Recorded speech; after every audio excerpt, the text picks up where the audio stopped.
Great to see you all joining. I'm just going to wait for a few more guests to join, but I think we're nearly there. Bear with us.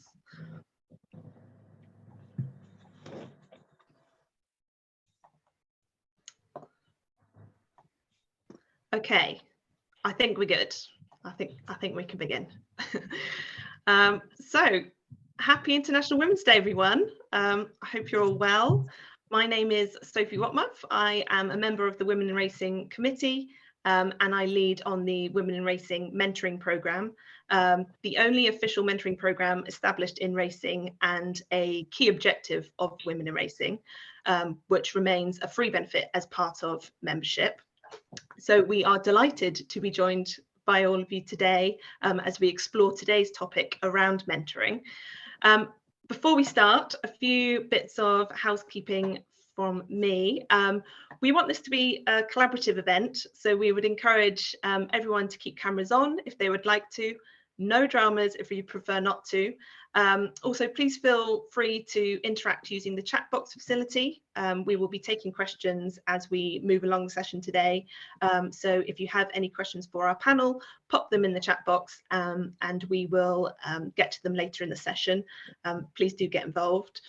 And just to let you know, we are recording the meeting today and it will be posted on the Women in Racing website after the event. Right, we have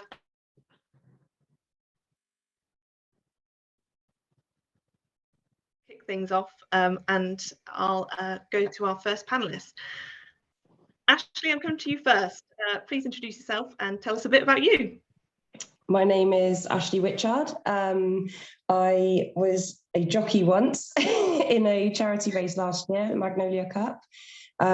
Since then, I've been sort of looking to support the people from the Strength and Learning Through Horses. And yeah, I'm really glad to be here. Sorry, it's been a long morning.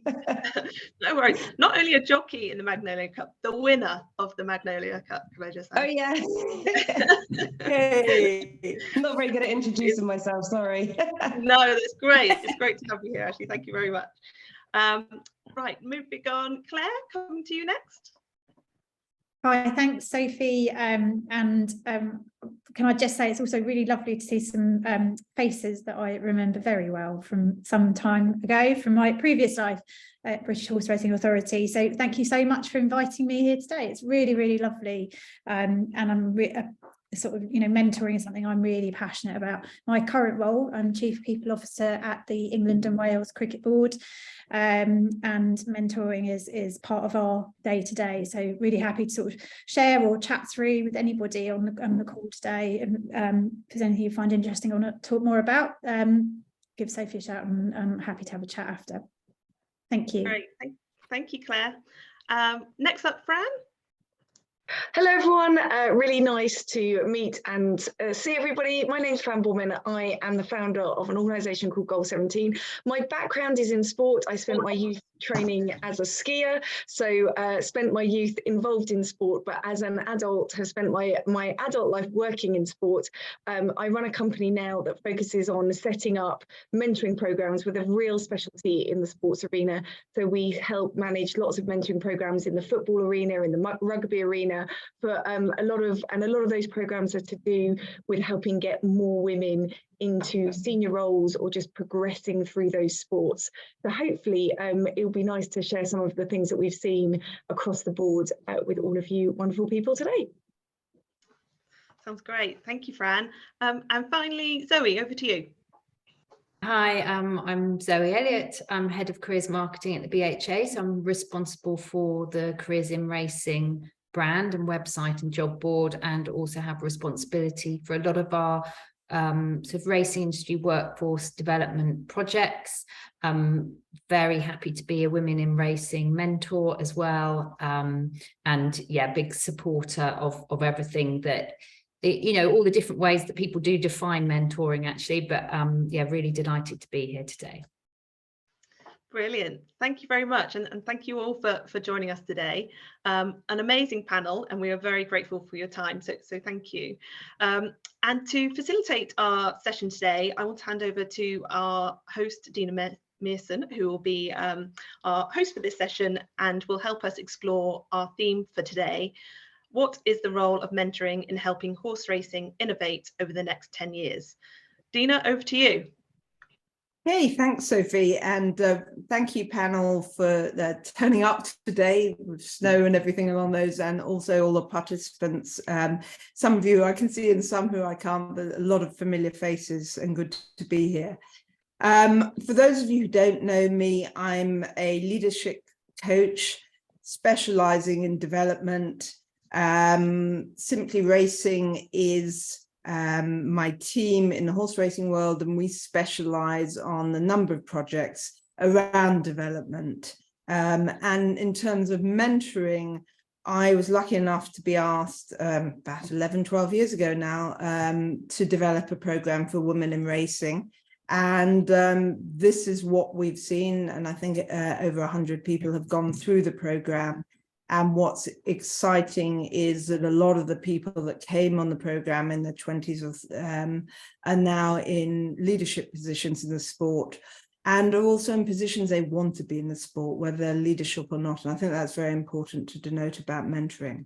So I will kick off. We're going to be about 25, 30 minutes with a panel, then we'll open it to questions, and then there will be a film to celebrate International Women's Day, where Racing Home will launch its first ever video. But I think I want to start with slightly, probably a more controversial aspect to this, and the things that we need to think about when we talk about innovation and how mentoring can help that. And last week I went to a fascinating talk on sustainability and biodiversity.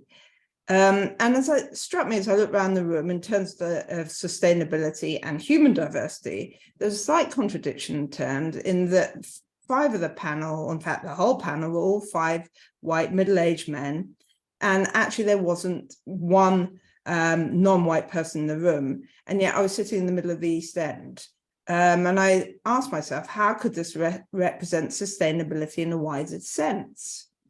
But when I mentioned to a colleague in the room, his response, and he was like me, in his 50s, he said, well, no, that's up to the 30-year-olds, like my daughters. They're going to fix everything about diversity, sustainability. That's not our issue anymore.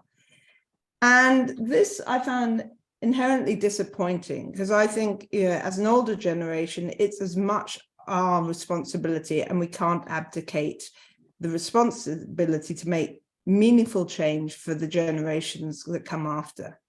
So as I look around our virtual room, and I'm probably guessing because I can't see a number of your faces, but I would say in racing, we are predominantly the same color from similar backgrounds.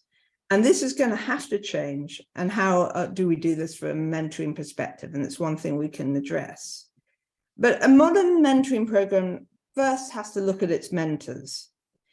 And if we identify as a non-cis, non-white woman and want to join our program, if somebody's will they be able to identify with our mentoring program? Will they look around and say, there are people like me on this program and I want to be mentored by them? And equally, I'm going to ask, if I'm a stud or stable staff member, will my prospective mentors on this program understand my living reality? So let's fast forward 10 years' time. Ideally, this session, perhaps reaching a global audience by then on the metaverse, will be run by somebody who could be a transgender female, maybe a former refugee from Syria, Sudan, Afghanistan, and somebody in their 30s. And perhaps most pertinently, somebody who's come through our own mentoring programs. And that would be a demonstration of successful innovation and integration. And I think one further thing before I move to the panel that I think we need to throw into the mix is the composition of our boards in the sport. It is improving, but not fast enough. We need to mentor women in board roles, give them the skills to thrive and recommend them when they're ready. We need to take chances on youth and develop them through coaching and mentoring. The Scottish Racing Academy has recently formed a shadow board of people in their teens to early 20s, and they're mentored and they reverse mentor. And we can see this replicated throughout the sport, the BHA board, People's Board. These are sort of things that change mindsets, and we need to do it throughout the sport. And I think hopefully this feels psychologically safe, this mentoring session, this talk about it, but coaching and mentoring needs to offer psychological safety. Our mentoring program, we know, offers that now, but if racing's to innovate, we have to broaden, be more inclusive, and perhaps open up the program to people from outside the sport and outside the racing industry. So something for our panel to discuss, and that's probably, hopefully, the last you're going to hear from me. And I'm going to start with Ashleigh. Ashleigh, what needs innovation, and how do you think mentoring can help? I think that to a certain degree, we almost all of us have a responsibility to be a good mentor. Bit like safeguarding, you know, if you can spot things. From my perspective on the yard, we have a lot of younger people, so it's quite important for us to be good mentors. I wonder whether we could include something within racing welfare, within careers in racing, where people are provided with the skills initially to be a mentor, but then it can be offered sort of further out to a program when needed. Does that make sense? Absolutely, yeah. And I think it's something, you know, very, very relevant. And I think I'll ask a couple of questions to the rest of the panel, then let's come back to that, because I think it's a very good place to start. And I suppose, Claire, you've come from background in racing, but now you're on the cricket side and on the executive of the ECB. What do you think we can learn from cricket in that respect? I think most sports governing bodies and sports in general are going on some similar journeys at different rates, and are at different places on that sort of journey. And the programs that we're involved in are predominantly EDI focused, and they help to shore up and further our EDI action plan and agenda. And that's where we're putting all of our resources, all of our training, all of our money into those mentoring programs. So one of the ones we've been involved with since 2018 is the 30% Club, and it's the gender equity. It's changed its name. It's now the Gender Equity Mentoring Program. So we've been involved and each year put in a group of mentors and mentees into that. And it's an amazing program that matches across any number of different industries. And so you know, I've actually been matched with people in the tech industry before, which is, you know, in terms of reverse mentoring, as you mentioned, Dena, that's been really interesting for me as a mentor. Some of the stuff we're sort of looking ahead to is joining the Thrive programme, and that is a mentoring programme which is based on small group mentoring. So those small groups will be from diverse backgrounds, bringing their own diverse levels of thought into the room, whilst being given access to real sort of thought leaders and thought-provoking topics. And all of it is geared towards different layers of intervention and assistance and support that we can provide to people right across the game. So those are things that we're really sort of pushing hard on. But as I say, they always support the EDI agenda. The other thing that we found really, really valuable is the matching process, and how, you know, getting that right is actually really, really important, because that you get that right, the mentor then becomes the person who can advocate as required, and then hopefully they can champion each other's work and create networks that perhaps they haven't had before. So those are the things that we're concentrating on, and actually are paid back in spades for us. So that's really helpful. And then again, we'll come back to some of those points. And Fran, that sort of ties neatly in with the programs you're running. And I just wonder if you could talk a little how you see mentoring is evolving and making a difference in the programs that you're responsible for. Yeah, sure. So I think mentoring is, I think people are realizing now that it's essential. It's not a nice to do anymore. It's an essential part of progress. All the data shows us that generally the people that need mentoring the least are the ones that get it, unless there are structured programs in place that actually help promote to people that otherwise maybe wouldn't put themselves forward to get that mentoring. So things like Women in Racing are doing, where they've got structured mentoring programs, those are so incredibly valuable and should never be underestimated, having that actual structured approach.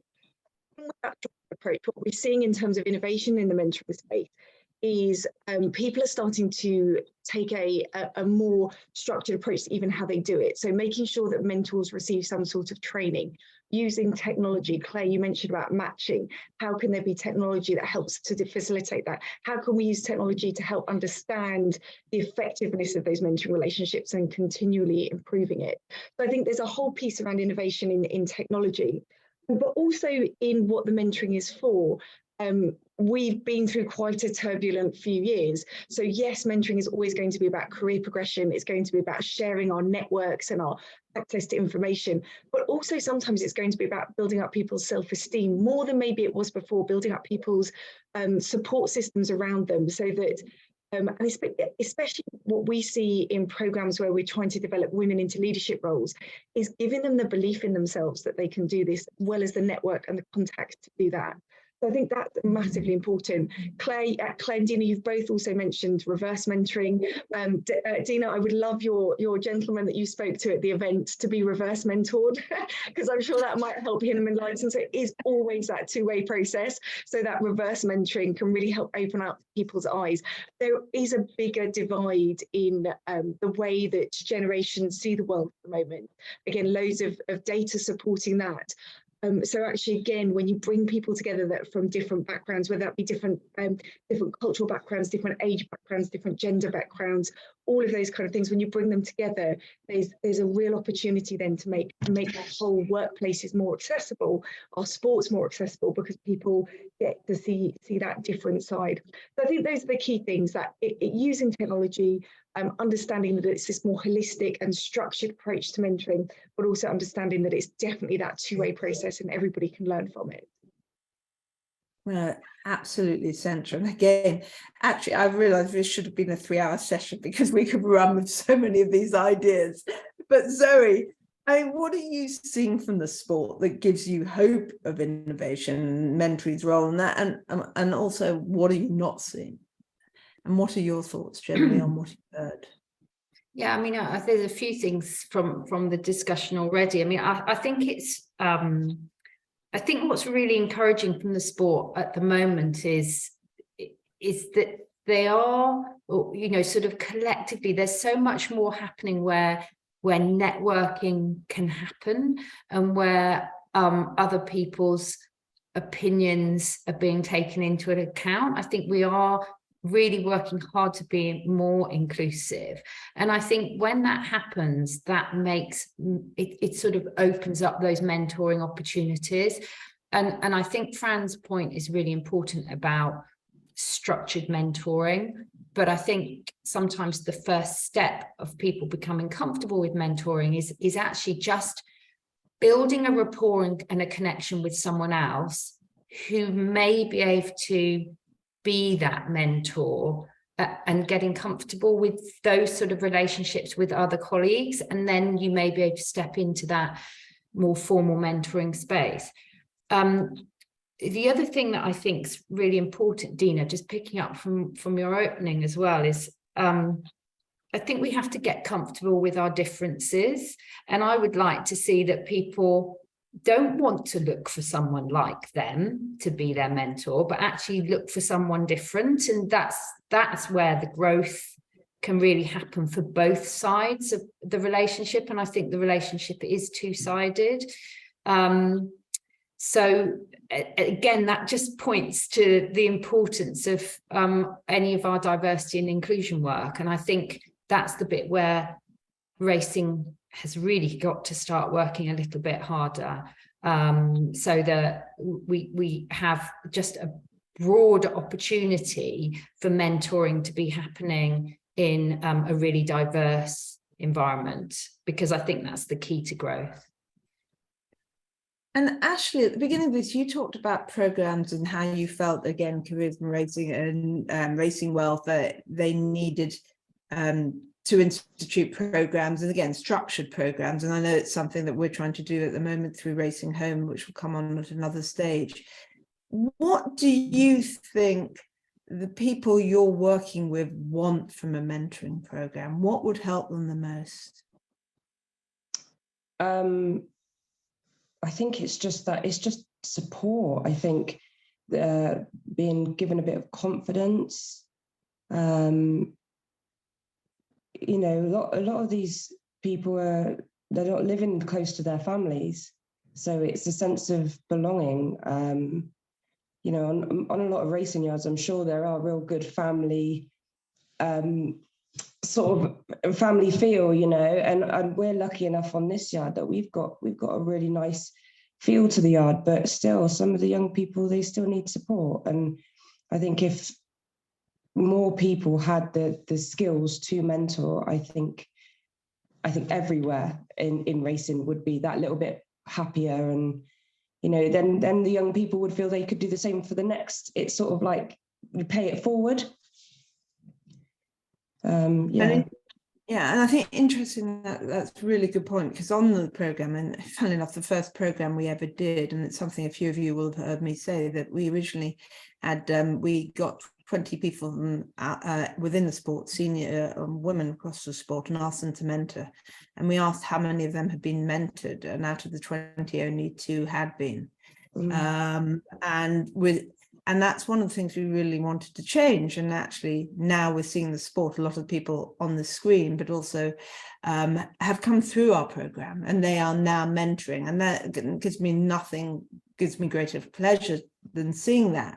But it strikes me also that where our programme probably is outdated, and I think a number of the programmes are, and listen to all of you, is that we are now requiring more things from mentoring. And I think the pandemic has made that clear. The actual mental health aspects and support, as well as what you were describing, I think, before, both Fran and Claire, that sort of sponsorship element where you find somebody talented and you don't just say, you're very talented, we hope you find a good position somewhere. You actually identify positions for them and go into, have those hard discussions and say, you should be looking at this person. So, I mean, what are any of you sort of open to this, your feelings about that, the different forms of mentoring we need to address? I mean, I think I'd pick up on Ashleigh's point that there's mentoring that's more sort of less structured, and it is just about having good people in a business that will be buddies to new good people and actually want to celebrate success within their teams, cross teams.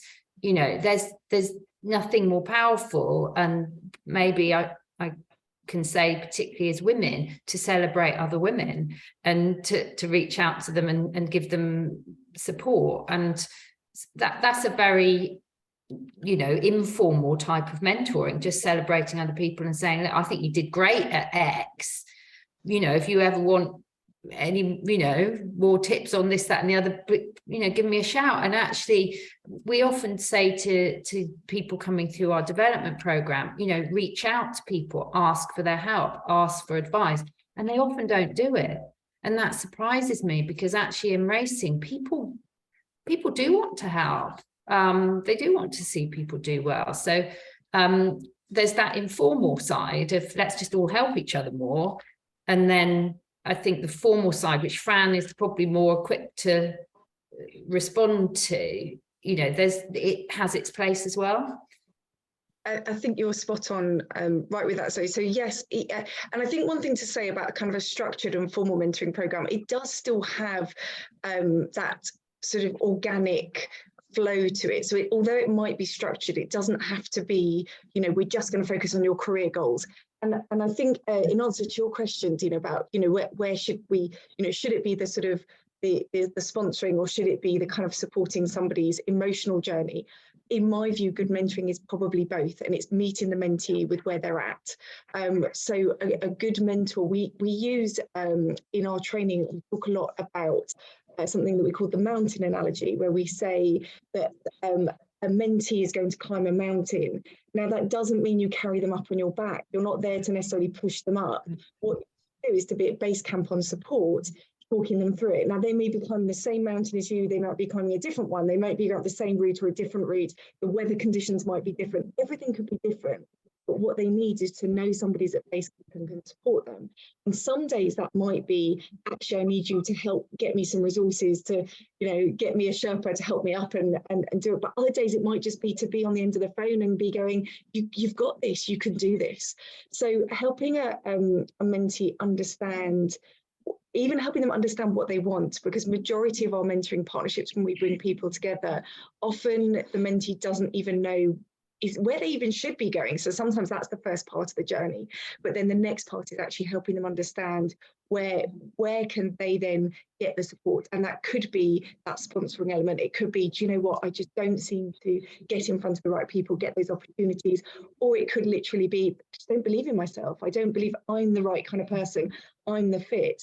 And that's where both of those kind of elements really help. And let's not kid ourselves, it could be, I want to have children and I don't know how I'm going to fit my career around this. It can be all of those questions that people don't feel that they could ask in a typical environment, that if they've got a mentor that they've got some rapport with, they can really get an honest answer to. I think breaking down those sort of conventional ideas about what a mentor and mentee relationship is what we're talking about here, right? It's about, you know, anybody can be a mentor if they so wish, and giving them, Fran, obviously with your programs, you give them some tools to work with, and sometimes it's all that is needed for the mentee is space to think, space in a virtual room or otherwise with somebody who they know is listening.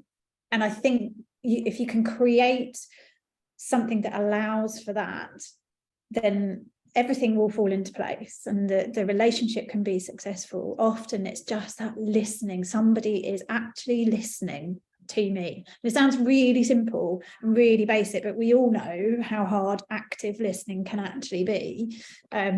And let's face it, women often find it slightly easier perhaps than men. I'm allowed to say that, it's International Women's Day.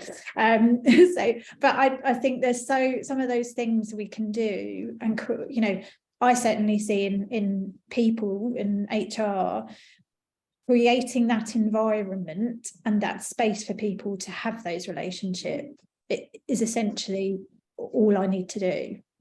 Recognizing that's not always straightforward, but yeah.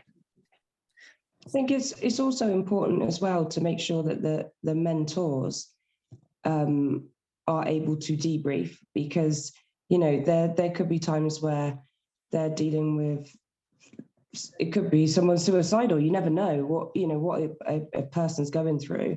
So to be able to deal with that situation, but then to be able to then go away and debrief that and get it off their chest before they move on to, you know, what they have to do is also really important.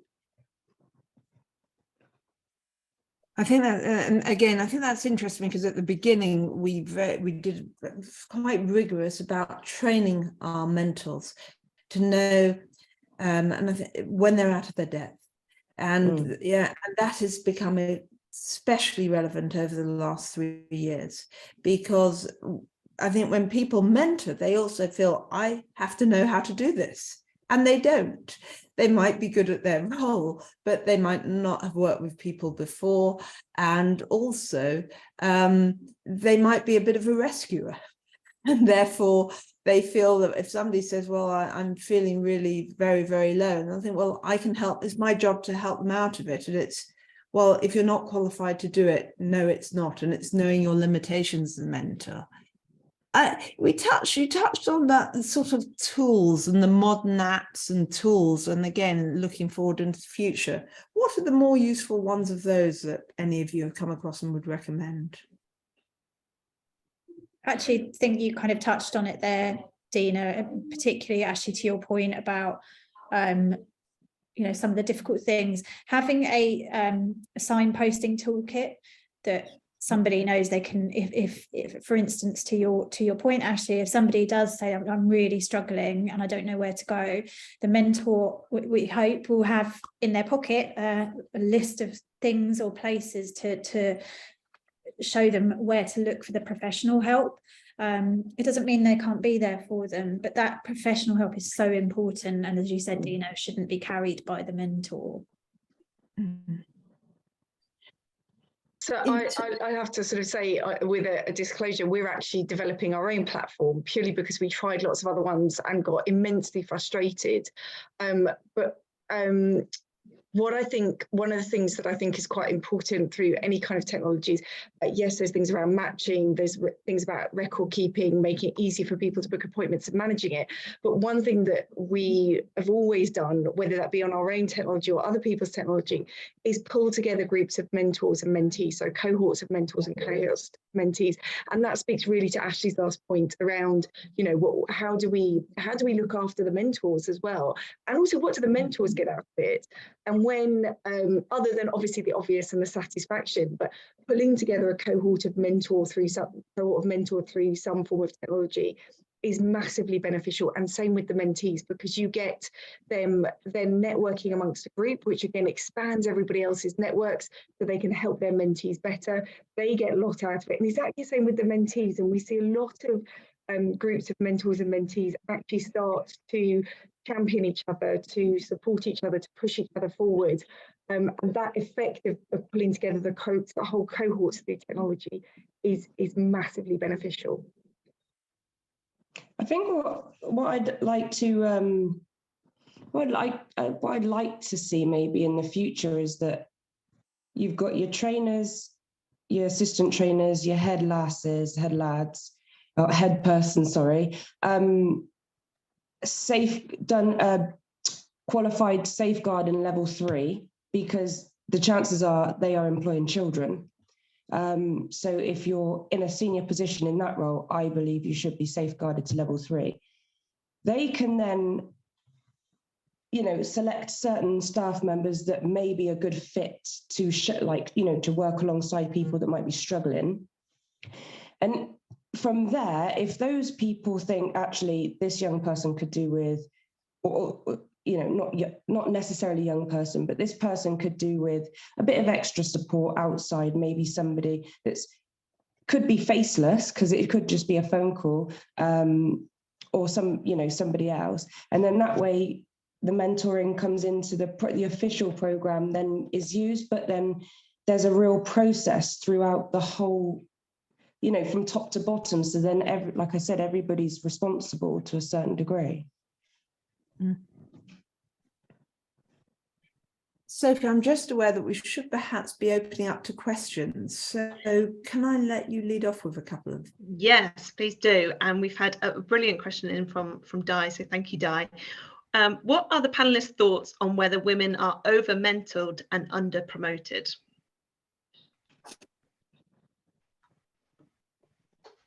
Who wants to go first on that? I don't know. Can you be over-mentored? I'm not sure you can. I mean, I think any mentoring, if it's around career progression, should always be realistic. I think I think everyone needs to always really aim high, but I think it's part of what the mentor-mentee relationship is to have realistic conversations about career progression as well. So I don't think you can be over-mentored. I think you can definitely be under-promoted, though. How those two things link and how we really support people to to make that push forward with their career and actually make the changes that they might need to make if it's not happening for them in a certain organization or in a certain sector. Because sometimes those are more the issues, perhaps. I don't know what others think. That's a difficult question, Di. It's a really difficult question. You're really testing us, Di. I think for me, it's about the distinction between mentoring and coaching, actually. And I think that's where that question, the heart of that question for me lies, because if there is somebody looking for promotion, I would probably lean more towards coaching, spending some proper time creating tools and ways forward for that person, and using all the different coaching models to get them where they need to be, as opposed to mentoring. I think both can go hand in hand, and mentoring can absolutely play a part. But for me, that question centres on that sort of rub along between coaching and mentoring. Can I say, Di, I think it's actually a brilliant question, by the way, so bravo to you. I think probably where the root, I think what the other lady said is spot on, but I also think the root of where this question comes from is that we do, I think we see organisations or certain individuals kind of going, we know we've got a problem, so let's just stick a mentoring programme on and hope for the best, right? Mm-hmm. And I suspect that's where the root of that comes from, because we see it all the time. We see programmes that have been set up with good intentions. Majority of the time they've been set up with really good intentions, but maybe they haven't got enough substance behind them. And I guess my advice is, if you are in a situation where you feel that there's more mentoring but it's not having an effect, is actually start measuring the effectiveness of that mentoring.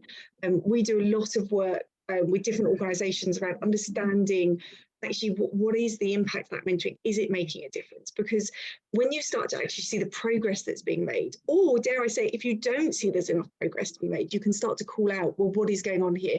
Are we paying this lip service, or are we actually really doing this? So I think sometimes when we have a challenge like that, it's actually looking at the root cause of it and making sure that those mentoring programs are actually really substantial and are being measured to be effective. And I think, can I just add one thing there? I also think, Di, again, you've also identified something that can be a problem in the sport, is flat structures, so that we don't have the ability to promote because there just aren't those roles. And this is where I think the industry has a job to create more fluidity in our structures, so that if you are hitting the ceiling in where you can go, say, at a race course or somewhere, why not go and work for the BHA or another race course or somewhere else in the sport, so that where you can go into a more senior position, broaden your knowledge, and perhaps go back at a later stage. So I think there's something about the horse racing and modern horse racing world creating a seed bed where people aren't necessarily worried about being under-promoted. There is somewhere to go, and the mentoring, therefore, is more productive and wide around that. Dana, I can see a hand. Is that a question? Yeah, can you hear me now? Can you hear me, Dina? Yes, excellent. Thanks. Yeah, I'm sorry, I'm not able to access the chat on where I am at the moment. So I was just sort of thinking back to one of your opening remarks, Dina, around who can sort of access the programme, mainly sort of members of stable staff who kind of might not be buying into the mentality of mentoring, and kind of leading on to what I think is a bit of a cycle, actually, which is both sort of parts of the cycle that have been mentioned. One, that there are some people who don't really have the confidence to put themselves forward. Therefore, it's those who really most need the mentoring may not have the confidence to put themselves forward, and because they're not being mentored, their confidence isn't building.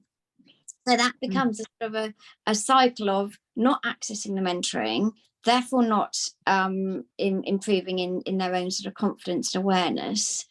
And I think that sort of cycle just sort of perpetuates itself. So my question is, what can be done to sort of break down that cycle? Who wants to go first on that one? I'm wondering, I don't know whether it would work that mentees, can they be more proactive in trying to find, mentors, can they be proactive in finding a mentee to is that appropriate? I'm not sure, to sort of say, look, would you like some help with something like you might do with someone within your own team from a line management point of view? Is it appropriate to reach out to a broad audience as a more experienced mentee tour and say, look, I can help you with a few things. You seem quite quiet, you seem you're a little bit underconfident in something, can I help you? Don't know, might not be appropriate. So one of the things that we do quite a lot is we actually get people to nominate mentees. And that nomination in itself is a sign of going, I believe in you, right? And we teach people how to nominate people, if that makes sense. So saying, actually, go forward and find someone and say, I actually really believe in you. I think you've got great potential. We'd really like to help you. So it is often hard for people to put their hand up themselves. So encouraging the people around them to nominate them can make a real difference to that. And then the other part that works really well is making sure that there's really strong storytelling.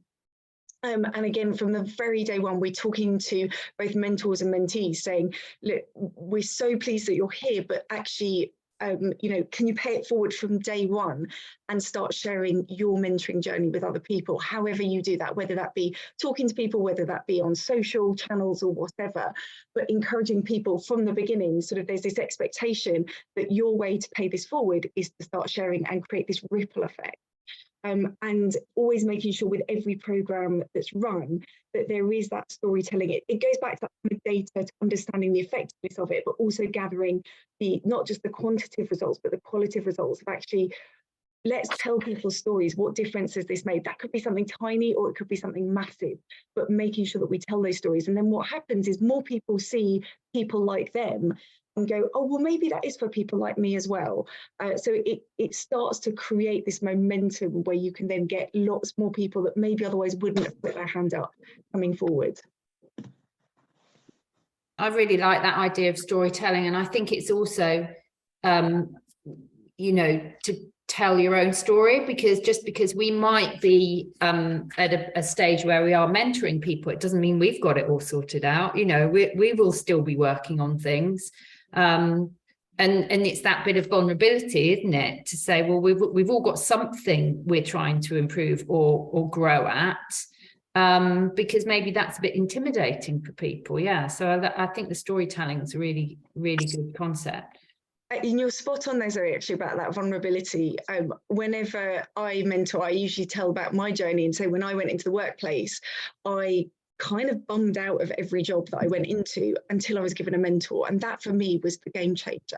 But I'll explain to them like why I left my jobs and those kind of things. But when mentors share their vulnerabilities, and even mentees share those vulnerabilities a little bit later down the line, people put other people on pedestals. They suddenly realize, actually, do you know what? You're really not that dissimilar to me. And again, if you can do it, I can do it. So I think you hit on a really great point there, Zoe. Conscious of time here, Sophie and Lucy, how are we doing? And do we have a stay of execution, or do we need to now wrap this up with a panel and move forward? Sophie, have you got any more questions come to you directly? If not, I'm very happy to wrap up. Quite keen to share this video that we've mentioned to people before they have to disappear off for lunch or next call. No more questions this side. Well, thank you very much, panelists. Really enjoyed it. And as I say, we need another 2 hours at this, and look forward to seeing you all, off screens and in real time very soon. And thank you, everybody, for listening and for your contributions. Yeah, just to echo that, thanks, Sophie, for organising. Dena, you for hosting, and brilliant panelists. I think, as Dena said, that one could have gone on for 3 hours probably. And I really loved Dena's point about that the people that need the mentoring most perhaps aren't either aware that it's there or wouldn't have the confidence to put themselves forward. So that's definitely something I'll be taking away from today. What better way to celebrate International Women's Day than to be talking about this topic? And for anyone that doesn't know more about women in racing, I think today's a good day to talk about it. So in addition to our mentoring program, just to make anyone aware that isn't already, we also have a bursary program, which is small grants for people that want to invest in personal development. We actually had a really kind donation today for our bursary program, so we're kind of boosting that pot all the time, thanks to the Jockey Club and a family who have been celebrating their long lost ancestor, who used to be a trainer in Newmarket, who was forgotten. She was the first trainer, female trainer. So have a look on our website for that. It's a brilliant story. So in addition to the mentoring, the bursary, we also have our events, which are a mixture of personal development type events, social events, networking events, hopefully something for everyone on there. Some are online, probably the majority in person. And on events news, we have got the Grand Women's Summit, which I've actually just had an email while we've been on this Zoom to say that the tickets for the Grand Women's Summit are now live on the Aintree website. So that takes place on Ladies' Day during the Grand National. It's a brilliant event. It's going to be hosted by Sam Queck. Alice Plunkett will be on the panel, along with some brilliant sportswomen from beyond racing. So have a look at that. There is a Women in Racing members discount, so don't miss out on that. I'll be sending that out in a MailChimp email later today. So because that will be a code that you have to enter on the Jockey Club's website. So that's new news. And then in addition to that, something that Women in Racing is really proud of is the Racing Home programme. So Dena's heavily involved in that through Simply Racing. They deliver the programme alongside Women in Racing. It's funded by Kindred Group and the Racing Foundation, and it's all about supporting working parents in the sport of racing. As we know, there's a stable racing staff retention issue, and we're working on making it easier for working parents to stay in racing and to have a fulfilling career alongside raising a family through that. I will add the link to Racing Home in the chat. So that is a portal dedicated specifically to policies, guidance, information, news, and brilliant podcasts all around parenthood. For me personally, the podcasts are amazing. There's some really interesting people and topics on there, so I would really recommend tuning into those. And then finally, we're launching our first Racing Home video today, as Dena has already suggested. That's with thanks to Ali Vance, who has produced that with Equine Productions. So bear with me while I just share it on my screen now for you. If I can find it. This is when the technology... Oh no, here we go.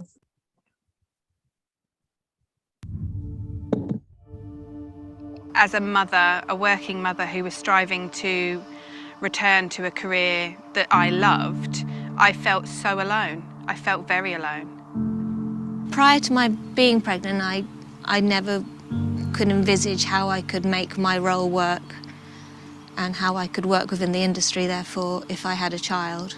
I found returning physically difficult. I was heavy, I hadn't ridden for a year, and nobody would even entertain employing me. It's game-changing for the industry. No woman who chooses to have a child in racing will ever be alone or feel alone or unsupported again, because Racing Home exists now, and that's the beauty of this programme. Racing Home provides a portal, one-stop shop website that covers all rights and entitlements, both from an employer and employee perspective. It also introduces the podcast series, which is 12 podcasts with key stakeholders, all openly speaking candidly about their experiences of the industry. We've also got an education piece coming, which will include modules around individuals industry-wide educating themselves on the challenges and the issues themselves and colleagues face. If you look at new entrants, for example, we're getting close to now 70% of new entrants being female. If you're looking at parenting and particularly maybe mothers, I think we've got to sort of make consideration to them numbers and the importance of making sure they're kind of looked after. We would like everybody within the industry to be utilising the portal, again leading to hopefully better retention of staff. We all know it's a challenge, but with the use of the portal and engaging in the best practices, the examples of best practice on the portal to make a better industry. So Racing Home also provides a physical rehabilitation programme which consists of 6 or, if required, more sessions of physiotherapy, because we know that there's obviously significant changes that happen to women during pregnancy from a physiological point of view, and we want them to return to sport, but it's always been very, very hard, and a lot of women drop out of sport following having a baby because they're just not given that support. If we don't provide that support, they will just, from a physical point of view, find it really difficult to return. 1 in 4 women will have trouble with pelvic floor problems as a result of having a baby. And if we don't give them the right treatment following having a baby, and ideally slightly before they have a baby, then they will continue to have problems and they will get worse, and they just won't be able to perform their job to the best of their ability. I feel Racing Home would have helped more in that I would have known my rights, but it also would have reassured my employer as to what they needed to do. They hadn't ever had anybody that was pregnant work for them before at the stud, so it was quite a scramble to try and find the information, and it is available out there, but Racing Home has just brought it all into one place, and it's more tailored to the industry. It's starting a conversation that hasn't been had before. It's opening doors for not only employees but employers, because ultimately if you have a lady who returns from maternity leave who's now physically fit as soon as she returns, that's a bonus to you as an employer. For too long, I think women have chosen to either shut up or put up and have just left the industry because it wasn't worth having those conversations. My hope is that now that Racing Home exists and there is a support network of women who are championing women who choose to be mothers, that those conversations will be far easier in the future.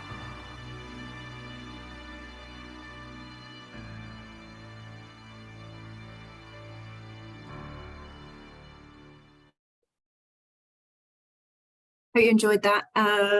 You can find that on our YouTube channel.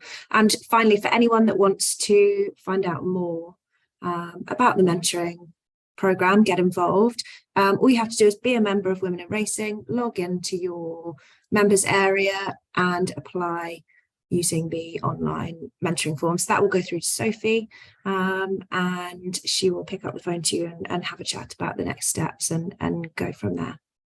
So thank you everyone for joining so much. Sorry we're a bit late finishing, but yeah, thank you. Happy International Women's Day. Thank you. Nice to see you. Thank you. Thank you.